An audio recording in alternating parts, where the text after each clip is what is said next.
around here. Improving the communication mismatch between students and the police. My expectation is to ask the police or to know how a student can get justice without giving out something.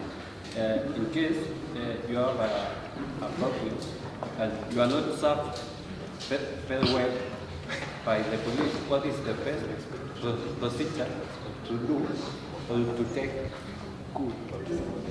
Is to know our rights as students when it comes to dealing with issues and cases between the students and the police. One main expectation of mine is that I want to know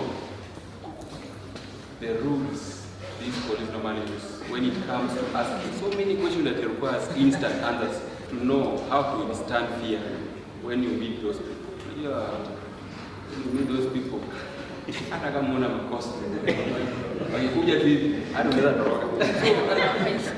I want to know where the gap came from between the police and the students. Okay, I'm talking about where the gap came from between us students and the police. Because when they handle it, they normally handle it in a brutal way.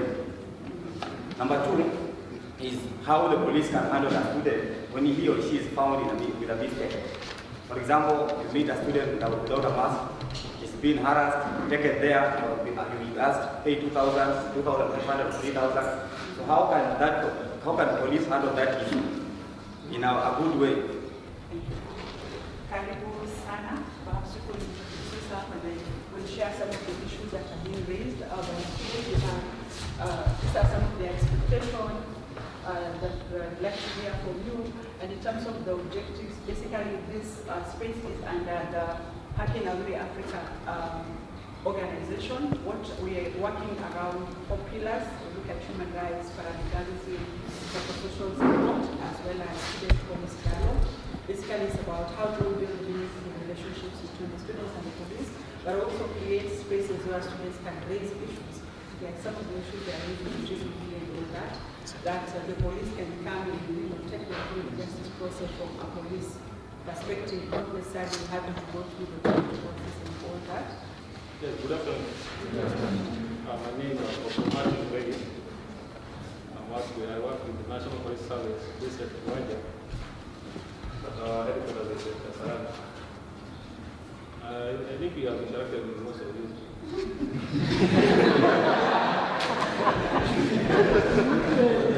So, okay, it's my first time to be in this congregation. But for a start, we start with the security.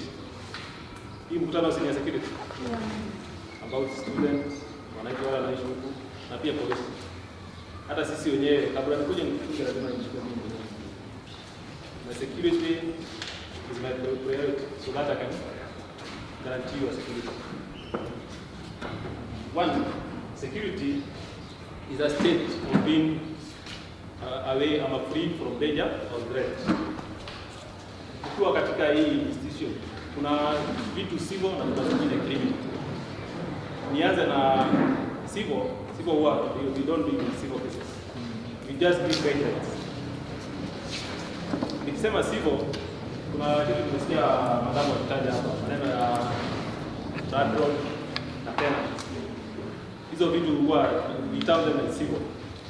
Sababu huwa polisi hatuingilia maneno ya rent, maneno ya federal na wanafunzi. There are some cases the state complain, but others individual complain. For instance, when you get robbed or someone steals from you, you are the complainant. Ile state ina complain when you get involved in hand drugs.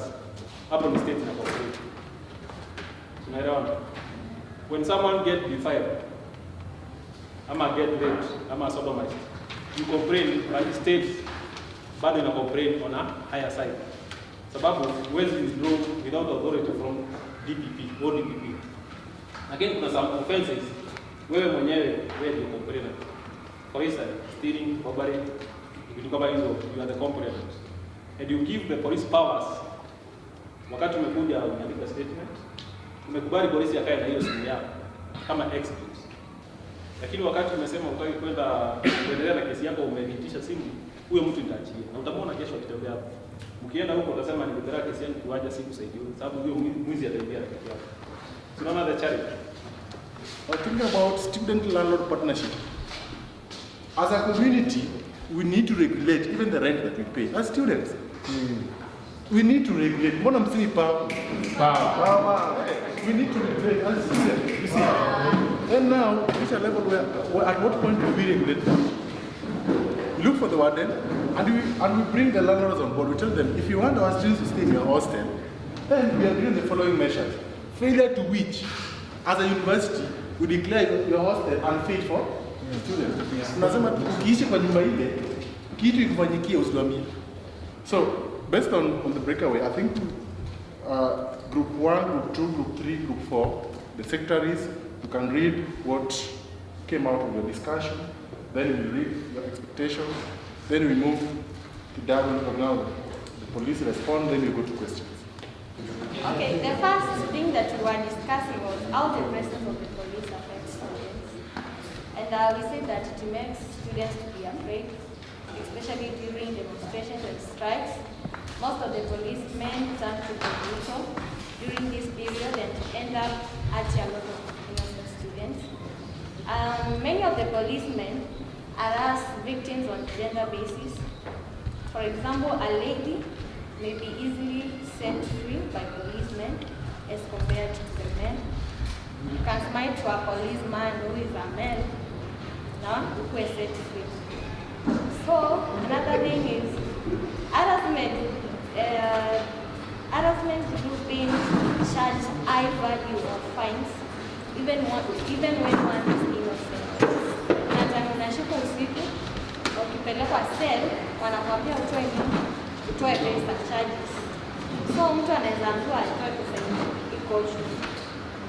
The other thing that we were talking about was the major areas of conflict between the police and the students. So point 1, instances when the policemen wear civilian clothes. Kuna hao makara wenye wanakuanga wacheaji sana. Wanatembea kwa streets kama hawavai nini? Those clothes wenye wanafaa kuvaa. And then someone is coming and arresting you, and that person has not even introduced themselves. That one is illegal. So another thing, some of the policemen judge people by physical appearance. Tuseme hii iko na strike, alafu wakutane na watu wenye wana madread. Alafu wamevaa zile trouser zenye ziko unfinished. Si ndio? Naona hii kitu watu wanakaa gangsters fulani hivi. They pick them first and wanaambia nyinyi ndio mnafanya nini?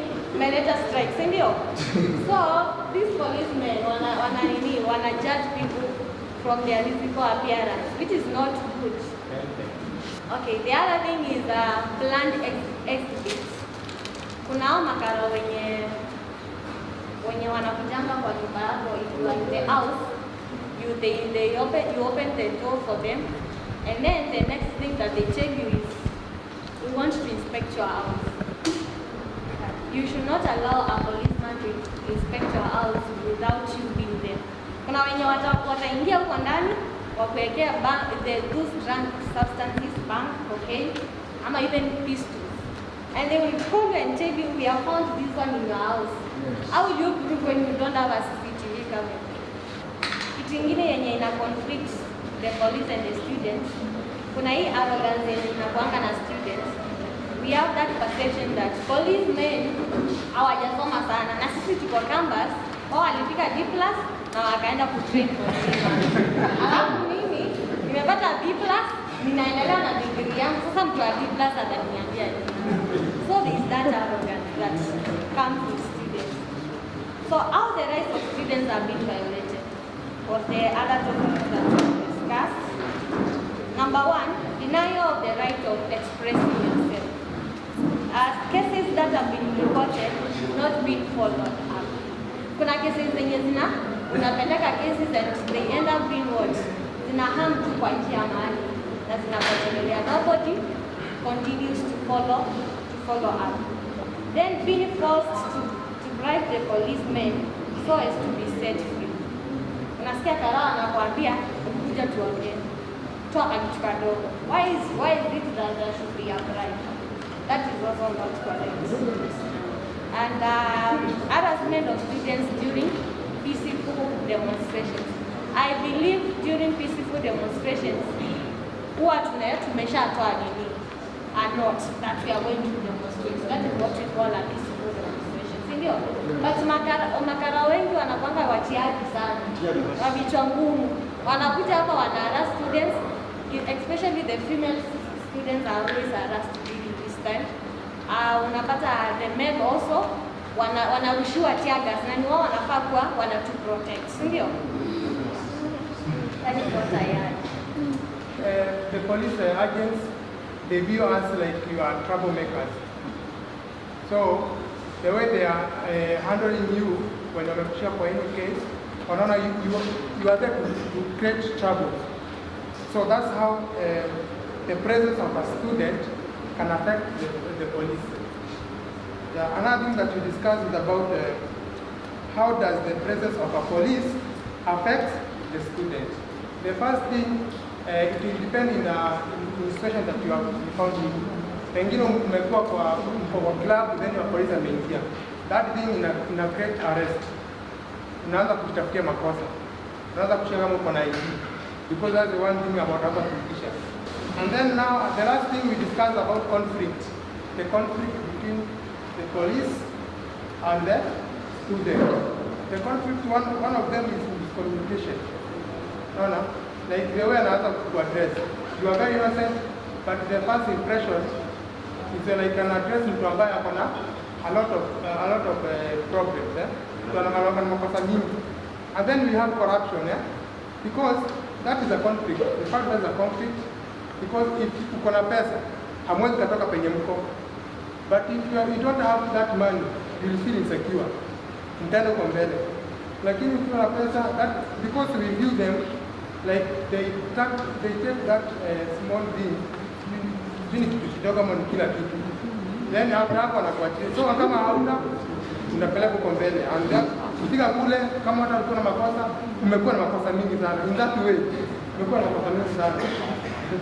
Number one was how does the presence of the students affect the police? Students come from different backgrounds, different characters and behavior. So when merged together, they become like, it's awful to the police, the characters which are coming together in institutions.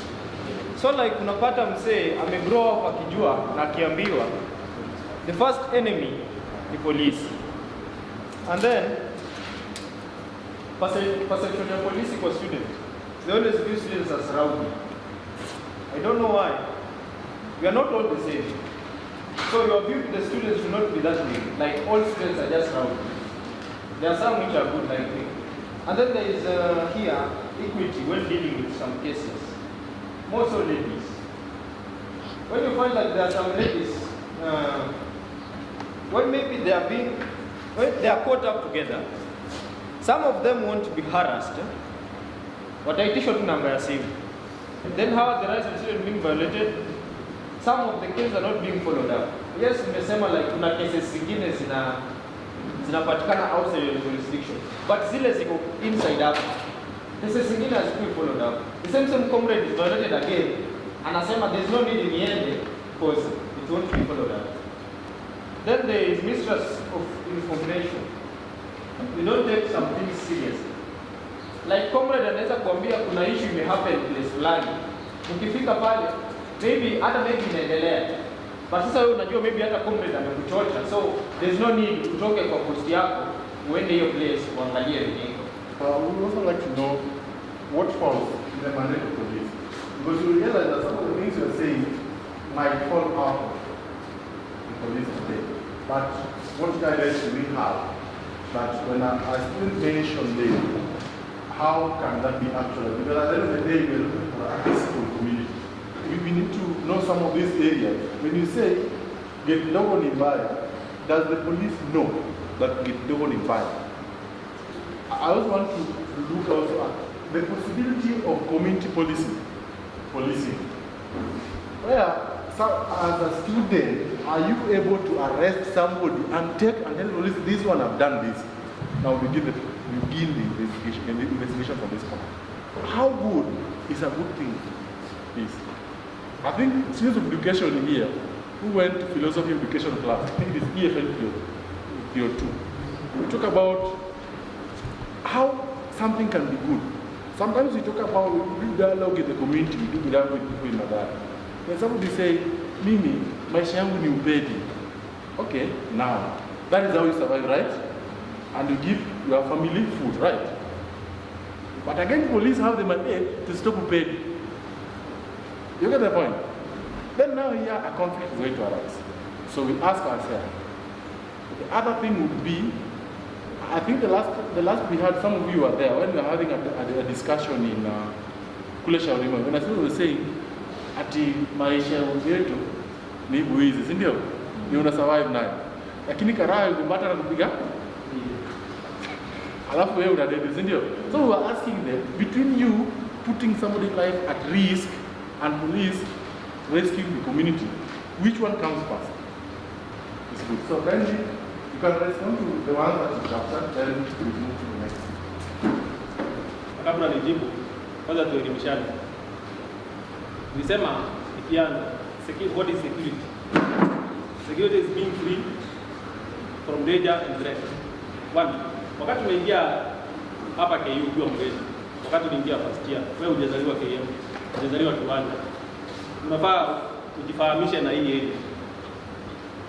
Hata wakati unatoka hapa uende another institution, unafaa ujifahamishe na hiyo area, ujue hiyo area inakaa gani. One, kuna mtu ameongea maneno ya haja ikutana na polisi usiku. Unaweza kosa kukutana na polisi ama kukutana na polisi na sababu hauko kwa makosa, polisi hana shughuli na wewe. Polisi tuko mara mbili. Kuna askari wanatembea wakiwa na uniform na kuna wengine wanatembea in civilian. Kwa hivyo unaweza kukutana na askari akiwa na civilian, ufikirie ni comrade mwenzako.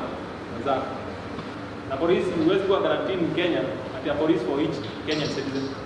Hata mnajua ratio ndio. Kwa hivyo hapo ukijua hotspot za mahali, you have to free yourself from danger and threat. Kuna mtu aliongea maneno ya judgment.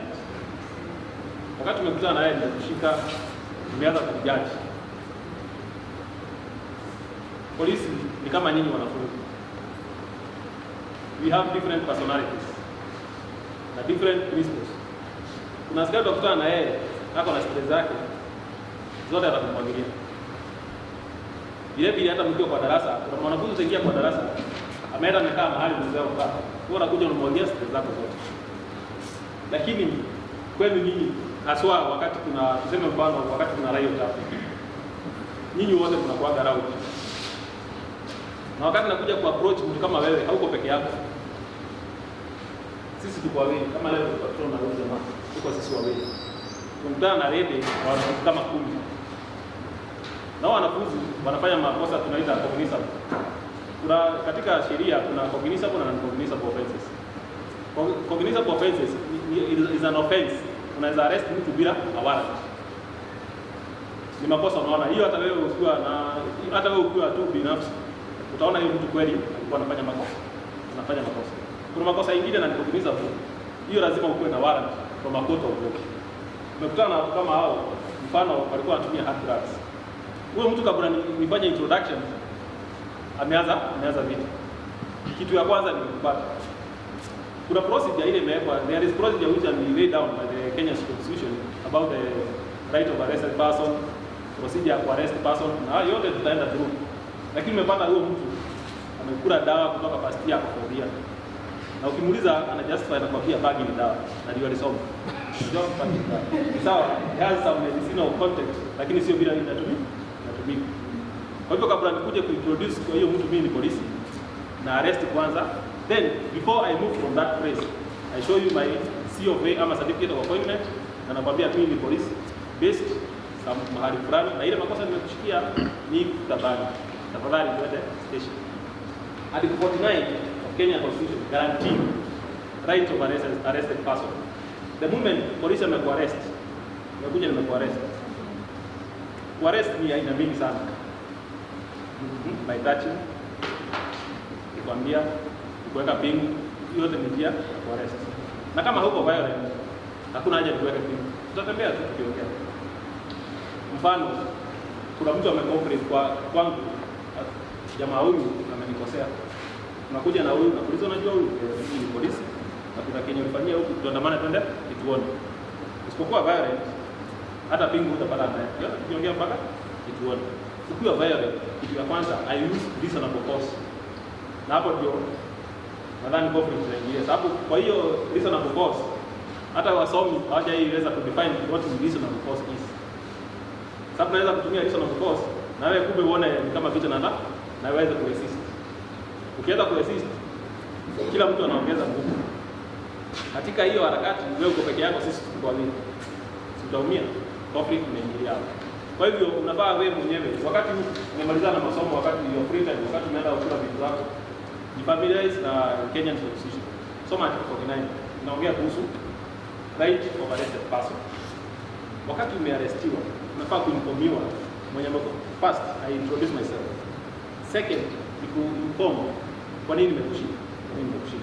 Kuna mwingine ameuliza swali kama student anaweza arrest Section 51 of CPC guarantee you ama inakuwezesha kushika mtu. You can arrest person mwenye amefanya makosa ambayo umeona ni makosa. What I say for municipal offenses. Nakwambia ni makosa hata wewe umeona ni makosa. Mfano, upate huyu dada anaibiwa. Na ni kombo. Unayashika huyo jamaa na mlete mpaka uone. Arrest by a private person.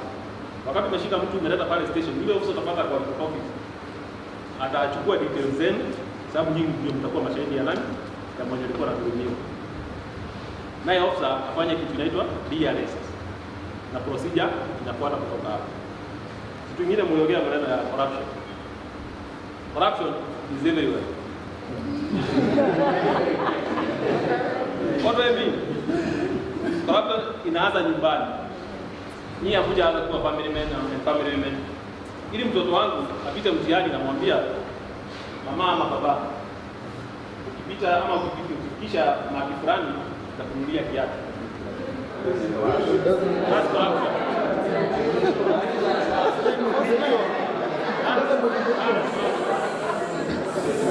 Hello. That's corruption. Ni haki yake kununuliwa kiatu, either apate max hizo ama anguke. His or her right. Motivation. Sorry? That's motivation. Yeah? That's motivation. That's motivation. That's not motivation. That's corruption. Nasema kwa nini ni corruption? Ni haki ya huyo mtoto. Soma katika mzuri sana. Is right of that child kupata education, clothing, food na good health care. Hiyo ni haki yake. Si ati mwambie usipopita mtihani sasa tumia kiatu. Unamwambia mama enda kwa duka, anakataa. Unampea 10 shillings, enda nunua sweet. Na hii pesa enda kuja na mkate. Hiyo ni corruption. Tunaanza hapo.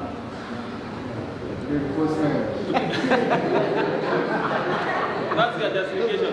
Same case wale comrade wanatumia bangi wanakwambia they justify ni dawa. Sawa, mimi sikatai ni dawa. Haya. Corruption wakati nimekushika na makosa. Na kweli umeona uko na makosa. Nafaa kufanya nini? Nafaa kupeleka kituoni, I frame charge against you. Siku kuwekelea ile nimepata naye, nimepata ukufuta bangi. Basi. Na kustaki na hiyo unapeleka wewe chini. Kabla tufike station, wewe mwenyewe you initiate. Wala usema sisi tunaweza ongea.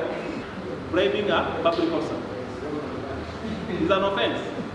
Unapata mwingine wewe unajaribu kumuonga na hiyo pesa upewe na kustaki naye. Ukifikia una buy your freedom, kumbe unajiongezea mambo. Sikatai polisi iko corrupt. Ukifika station bado tuko right of arrested person. Kuna board na kuna bail. Polisi hana haki ya kupeana board kama bail. Mile kitu anaweza kupea ni kitu inaitwa cash bail. Cash bail wanafunzi wengi hapa wale tumeshakutana nao. They confuse cash bail na corruption. Cash bail ni pesa yako unatoa unapea polisi na alikiwa receipt ambayo iko na nitapiga stamp ya station ile nimekupeleka. Na hapo juu imeandikwa police cash bail. Hiyo pesa inasimama kwa niaba yako. Wewe unaenda nyumbani. Na iko kwa katiba, soma article 49 unaelewa hizo zote. Article 49 ya Kenyan Constitution. Ukisoma utaelewa unapewa reasonable bond ama reasonable cash bail. Hiyo cash bail inasimama kwa niaba yako. Tutaagana na wewe umekushika leo tarehe 21. pay a cash bail, who appear in court on 22nd ama on 25th. Mimi nitabebana na file na exhibit na hiyo cash bail receipt. Yeye nipeana wapi? Kotini. Wewe usipokuja inatoka warrant na pesa yako inakuwa forfeited kwa serikali. Labda umeshaikutana na scenario kama hiyo ukasema polisi walikula pesa yako. Si polisi walikula, it was forfeited the government of Kenya. The moment una fail kukuja na umepeana cash bill, pesa yako inapotea. Warrant inatoka. Ukifika kotini wakati umehukumiwa pale, siku hizi hakuna makosa yote, they are bearable. All offenses now in Kenya, they are bearable. Na unapewa bail kulingana na ile makosa umefanya. Kuna bail, kuna bond, na kuna pia cash bail kotini. Na kuna kitu inaitwa surety. Hiyo yote unaacha kotini. Unapeana kotini kwa niaba yako. Wewe unatoka, utakuwa kesi ukiwa nje. The moment utafail kwa pia any court session, hiyo pesa yako ama hiyo dhamana yako uliweka inakuwa forfeited kwa serikali. Kuna criminal cases na civil cases. Civil cases niliwaambia tukianzia kwa wale wanadili na civil cases ni kuanzia chief, mawakili, polisi. Hakuna mahali tunaingilia civil cases. Nikiingia civil cases, kuna katika National Police Act naweza stakiwa hapo kabisa, niko na interest gani kwa hiyo case. Zile cases tunafuatilia is only criminal cases ambaye ziko kwa CPC, ziko kwa Evidence Act, ziko kwa Sexual Offences Act ama Penal Code.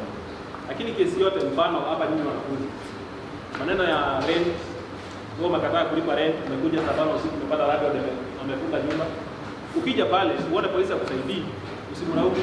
Labda ukuje pale sababu mimi ni mzazi, useme huyu nione huyu. Mfano hata si madume hapo, msamee madume. Mahali umesema maneno ya kuomba wasiana namba. Utaona yule msichana, ukimwachilia nje usiku, anaweza kutana na majamaa. Afanyiwe kitendo. Kesho akuje kuripoti kujilaumu mwenyewe. Hapo ndio unachukua simu yako, unapigia mtandao, unamuomba amsaidie. Si unamcommand, you beg on her behalf. Afungulie nyumba, msota tumaneno kesho. Kama sio hivyo, unamwambia anapigia rafiki yake amkujia hapo, waenda warada pamoja. Lakini siwezi lazimisha landlord afungulie. Mahali itaingilia ni wakati amekuja kwa nyumba yako, sababu pia uko na haki yako. Wakati umekomboa nyumba, you become a special owner. That's your house. Now before you get evicted from that house, you need a notice. Ambaye that day is notice. Nataka kuevict. Ule aliongea kwanza, aliongea maneno ya polisi kuingia kwa nyumba ya mtu. Katika National Police Service Act Section 84 inanipea nguvu ya kuingia kwa nyumba yako, ni search na ni seize without a warrant. If I have reason beyond reasonable doubt ati kwamba kwako kuna kitu inaweza dhuru maisha yako ama ya mwenzako, hii iko kwa katiba. It has been laid out properly. Naweza ingia kwako wewe ukiwa, si ati hauko ukiwa, research on your presence, na nikiona vitu inaweza dhuru maisha yako ama ya mwenzako ama ya mwingine yote yule karibu na wewe, naweza ingia research bila warrant. Na hivyo hata wewe mwenyewe naweza kusimamisha nikikushuku. Unakutana na yeye jamaa mzuri, unisamehe vile nakutumia mfano sana. Ukutana na wewe una grade nikushuku, unaona kuna kitu na beba, nitakusimamisha nikusearch without a warrant. Lakini kabla nikusearch, I have to introduce myself. Lakini kuna some instances, mfano wezi wa bunduki. Ukiwa na mwenzangu nikishuku kuna bunduki, kabla niseme mimi ni polisi, I have to constrain you.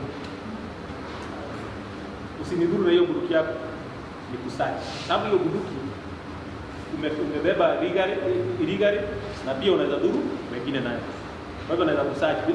Nitakwambia usimame hapa niende kotini chukue warrant alafu nikuje nikusearch. Utakuwa umenitoja hapo kwani?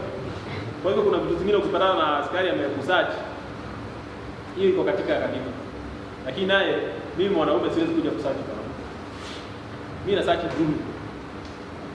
Na kama huko jinsia mbili na hujajitambulisha utanisamehe. Na Na kama tunakutana kwa barabara na huko na offensive weapon, naweza tumia raia. Ndio mwambie. Katiba inaruhusu arrest by a private person. I can use raia of goodwill. A private person or a civilian person of goodwill anisachie wewe. Nikiprovide security yake. Hapo ndio unapata polisi ameonyesha watu bunduki na mwingine anamsaka. Sababu huyo ni raia na search huyu anaweza kuwa violent kwa. But generally what I want to say is this, that in as much as we are seeing that these police personnel, we should not just look at them their negative side or how they affect us negatively. In as much as we are seeing that they are affecting us negatively at some point, they also affect us positively. Without these people, there will be no order. Without these people, there will be no peace. Without these people, sometimes we end up losing our items. Then somebody has mentioned something to do with gender-based violence. How do we handle men? We as the police officers, how do you handle men? How do you handle ladies? We all know what a man can do, a woman can do. A woman can rape, a woman can beat. But when mistakes and offenses happen, you find that it becomes very easy for you policemen, police personnel, to release women, but you remain with the men. You know, that is where you find that women will clash with you. Before I finish, let me just ask you these questions. There is somebody somewhere where the officer said that we are suppose we are gotten in an offense. We are the people who initiate the bribery issue. Hata wenyewe sijui neno child litokea wapi? Child litokea wapi? Yeah. And how are they going to prove to us that bribery solves the case? Is bribery a solution? Na hata baada ya kupewa bribery, what else? Do these people have a discussion to be corrected? Wakwambie, you're not supposed to do this. Once you have bribery, that case ends there. And the chance of you repeating the same offense is high, almost 90% and above. Another thing I wanted to ask, you are seeing the issue of corruption and bribery taking like major discussion. We know, but corruption is a major disease that we are struggling with as a country. And even at the organization level, there are things that I can do, but there's a point where I may be deemed to have gone for the overboard. And at that point, there's always somebody above me that we're able to report to and say, you know what, Brian did this and this was not right. Even at the level of my director, I still go all the way to the NGO board and say, this NGO does not do the right thing. And I believe that's even one of the police system. But if you find police X have done something wrong, you even see in the past you've seen when the police uses excesses, you are told to report to IPOC. So even these other cases, we have to appreciate that all of us are human beings, and we have to tackle one problem after another, and retain everything at constant level. So that as much as we have all this dialogue, we leave dialogue better than the way we came. Because I believe some of you here, you didn't know it, and I believe you also didn't know others. So tomorrow when you meet, you are able to see, we will meet with the dialogue X. The things you talk about are the things I'm seeing here, every time. Can you respond to what you want? Thank you. Kuna swali niliulizwa wakati niketi chini, maana ya reasonable cash bail. Reasonable cash bail ni pesa mwenye ameshikwa anaweza afford with the conditions. Mfano, tuingilie maneno ya tuongee kwanza umefanya a cognizable offense. What are examples of cognizable offenses? Those are aiding a prisoner to escape from a road custody, robbery, rape, riot, na so on. Sababu kuna road riot na kuna zingine. Kuna riot lakini una tatiza right ya mwenzako. Kwa hivyo hiyo ni makosa. That's an example of a cognizable offense. Wakati umeshikwa, uko na haki ya kupewa reasonable cash bail. Kwa hizo cognizable offenses ukichajiwa kuna punishment ambayo imekuwa laid down na sheria. Punishment, niseme mfano, inasema aiding a prisoner to escape from a lawful custody.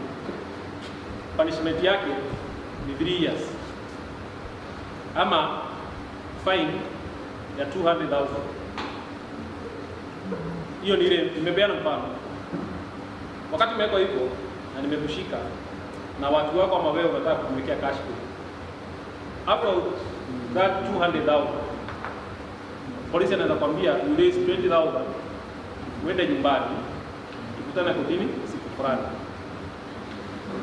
Kuna makosa mengine utapata huo mtu ile makosa amefanya, unaweza mstaki na unaweza msamehe bila hongo. Sijafika maneno ya corruption ndio tunamaliza naye. Ni makosa amefanya, unaweza mstaki na unaweza msamehe.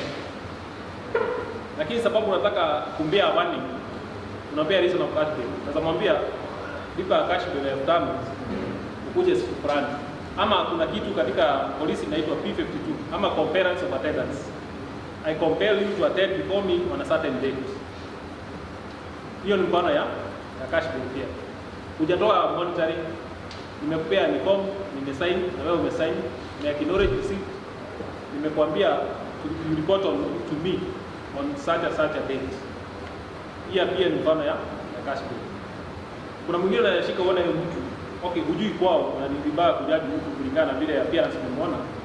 Lakini kulingana na vile umepata evidence ama umepata kutoka kwa marafiki zake, kutoka kwa jamii, huo mtu hata raise 1,000 shida. Huo ndio unapea kitu kinaitwa P52 ama unakopea attendance. Hiyo tulikuwa tunaongea maneno ya cognizable offenses. Non-cognizable offenses, examples are like assault, cheating, vitu kama forgery. Hujui kama mtu ameforge, watangaza ifanye investigation. Na pia hiyo kwa private arrest by a private person, wewe shika mtu ambaye amefanya non-cognizable offenses. Because wewe ukiwa a private person ama ukiwa civilian, wewe jua huyo mtu hiyo makosa amefanya. Ni kweli amefanya. Hiyo ni makosa, unashika mtu wakati umefanya uchunguzi. Kama hasa kwa mfano, kesi mingi hasa huwa mnatuletea pale. Wakati nimepiga huyu jamaa ameumia, akuja ripoti pale polisi, siwezi shikwa. Sasa non-cognizable offense. Kwa nini? Lazima huyu mtu aandikiwe ripoti ya polisi, aende kwa daktari, atibiwe, daktari apeane, aseme huyo mtu ameumizwa kiasi gani. Na msimisquote, wasa pia anaweza shika mtu. Sababu degree ya injury inakuwa mara ngapi? Mara 2. Kuna ile tunaita harm, na ingine tunaita grievous harm. Grievous harm inaweza amount to murder, ama inaweza amount to attempted murder. Mfano, huyu jamaa akuje ananiambia huyu jamaa amemkata, na ni kweli naona amekatwa, huyo mtu nitashinda sababu already huyo mtu ako na injuries ambaye naweza iona hata bila kuambiwa na daktari. Injury naona hiyo injury it can be a threat to his or her life. Kwa hivyo mtu nitashika. Nikishika sitapeleka kotini kucharge. Nitaenda kotini niombe kitu inaitwa miscellaneous.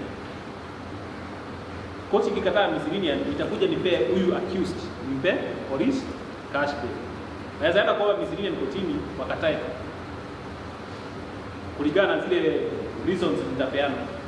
Wakatae, waseme hawezi kupea hizo mpaka P3 iwe filled by a medical doctor. Huyu mtu nitarudi naye station, nimpe cash bail. Hapo ndio tunataka reasonable cash bail. Huyu mtu ameumizwa kiasi gani? Huyu mtu amekatwa mkono, iko karibu kuanguka. Huyu mtu tunampea cash bail 5,000? Hapana.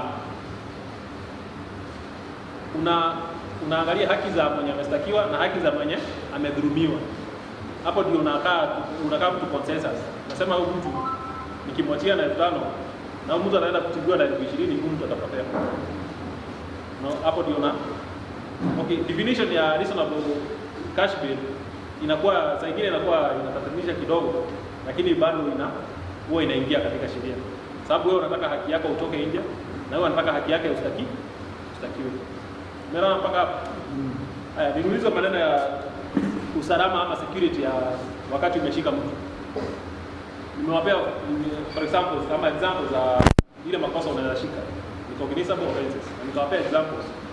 Mfano ni rape. Umepata comrade anarepiwa. Na niko nimeona unahitaji kuambiwa huyo mtu anarepiwa. Si umeona kitendo kinatendeka? Utaacha yeye uje uite polisi kiwanja na anarepiwa huko gate. We listen together now. Unapata comrade anarepiwa ama ni ndume anakuwa sodomite pale. Karibu gate huko. Utaacha yeye afanywe kitendo wewe ukipige polisi huko ukije report. Unashika huyo jamaa, unareva hapo. Unaenda post. Usalama wako umekuwa guaranteed on this way. Huyo mtu amefanya makosa inaonekana. Hata polisi mwenye ako na kichaa haizi achilia mtu ya rape. Hata ukienda kotini, ni sawa utapewa code ama utapewa cash bill. Kotini ama utapewa sio nyingine utapewa anything ya kuachiliwe. Lakini bado kotini tunaomba. Hapo ndio unapata yule investigating officer anaomba usalama ya mashahidi. Inapeana order. Mfano ulikuwa unasomea hapa KU. Unakuwa restrained. Ukanyanga hivi hivi. Kuna swali lingine niliulizwa wakati nilikuwa nimepeana for example ya simu. Wakati simu imepotea, si wait for 14 days then you come and report. No. The moment simu imepotea, go and report. Na si simu ipotelee huko Githurai kuja report hapa kiwanja. Ingia hapo Githurai report. Kuna kitu tunaita jurisdictions. Ikipotelea Githurai enda report huko Githurai. Kuna station 2 Githurai. Ikipotelea pande ile ya ingine ya bridge on your way to town. Enda report kwa askari ndani. Ikipotelea pande kuja hapo. Ukiwa umevuka pande ile kama unaenda Roiro, enda report huko Roiro. Hiyo si yenyewe. Sababu bado utakuwa na conflict between police na student ama police na mwenye amekuwa oppressed sababu ya jurisdiction. Na unafaa ukifika mahali ukielezewa. Mfano hata nyinyi mnakuja officer zingine. ID yako imepotelea wapi? Town. Officer tunakujia hapa nini? Ndio naona saa nyingine unaweza kuja kuitisha officer kuuliza ilipotelea wapi, ukiniambia town na kutuma wapi?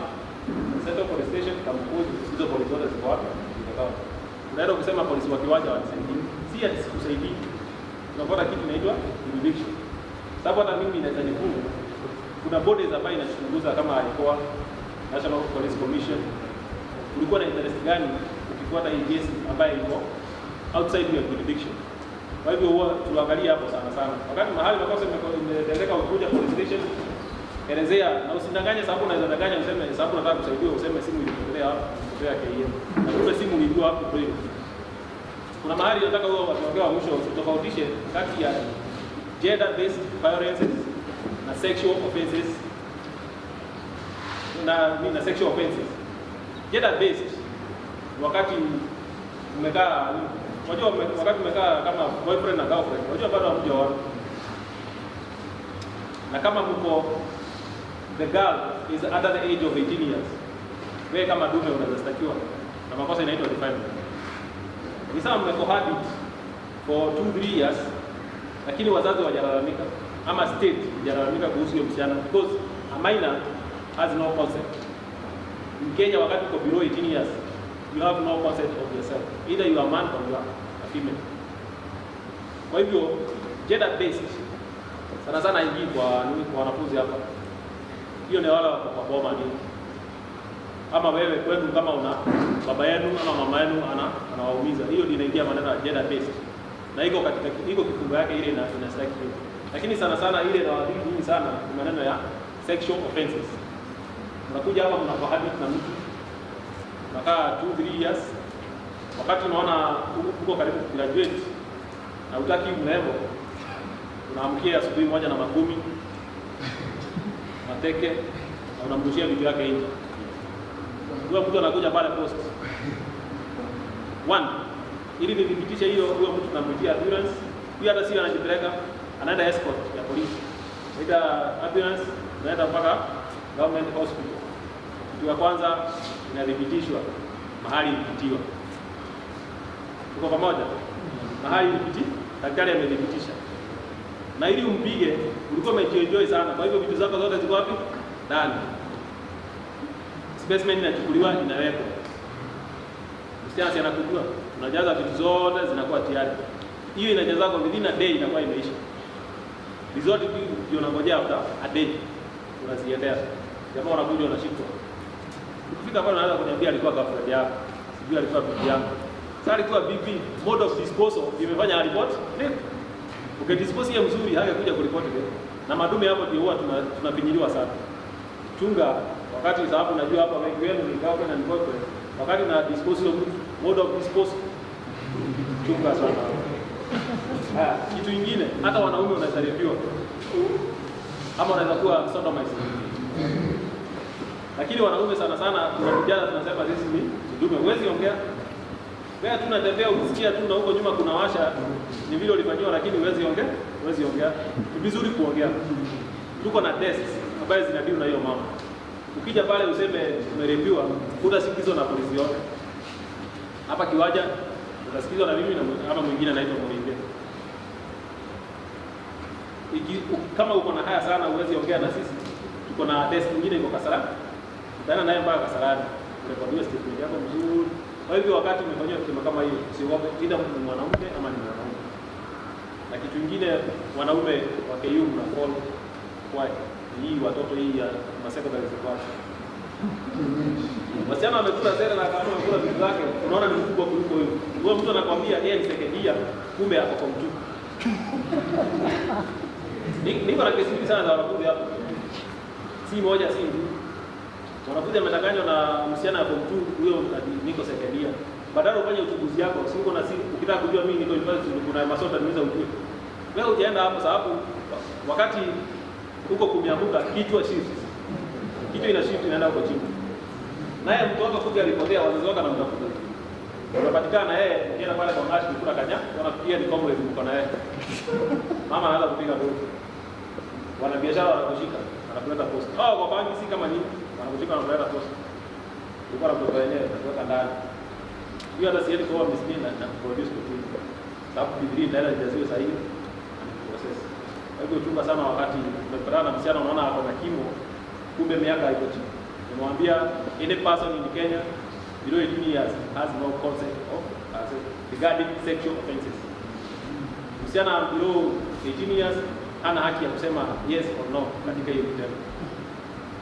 Mwanaume below hiyo miaka hata yeye hana haki ya kusema yes or no.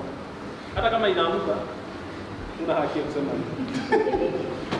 Wakati tunaweza imaliza wakati wewe umeacha kufanya makosa ama wakati umefanya makosa ukasema ni kweli nimefanya makosa, wacha niende niadhibiwe.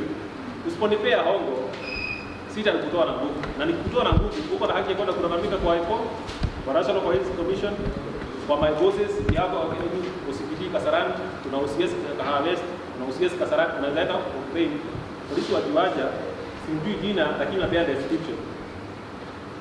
Aliniingia kwa mfuko akanitoa 10,000 na akaniachilia. Uko na haki ya kulalamika. Kwa hivyo wewe wakati umefanya makosa unapatana na polisi, ila ni ya kiwanja ama wakati unagraduate unaenda huko, wacha kupeana pesa. Usipopea huyo polisi hongo hata chukua kwako. Na ile makosa umefanya, kuna ile hata sisi ni binadamu. Kuna makosa unaweza kuwa umefanya vimeona tu kusamehe kwa hiari bila elimu. Na kuna wengine umefanya tuseme mfano you have done a robbery ama you have raped someone, you have defiled someone, unataka kugonga polisi ya kuachilia hiyo sahau. Kwa hivyo desist from offenses naye utapatana na polisi mmoja. Kwa hivyo na wakati umefanya makosa usipee polisi pesa, wacha aende akustaki, pesa iende kwa serikali isaidie uchumi ya kesho. Kuna mtu ameongea maneno ya kunyang'anya dogo. Hiyo kitu ni kama unachangia sana. Kusema ukweli, hata nitumie madam anasema. Nikija kwako nijitetee. Na wewe ni boyfriend yako. Ukubali. Nikunyang'anya nimenyang'anya huyo ama wewe nikubalia kwa hiari. Mtu mzima na ndio nimesema below 18 hana consent. Lakini above 18 you can choose. Unataka kuwa na nani na unataka kukaa na nani. Hapo kwa hivyo wewe ukishinda kutupa mistari, polisi ametupa mistari kuliko wewe, hapana anaandika.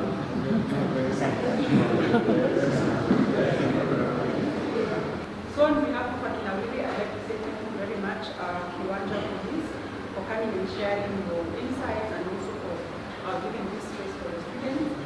But also we look forward to having a better relationship with the police. Mambo miliona polisi msitoroke. Sasa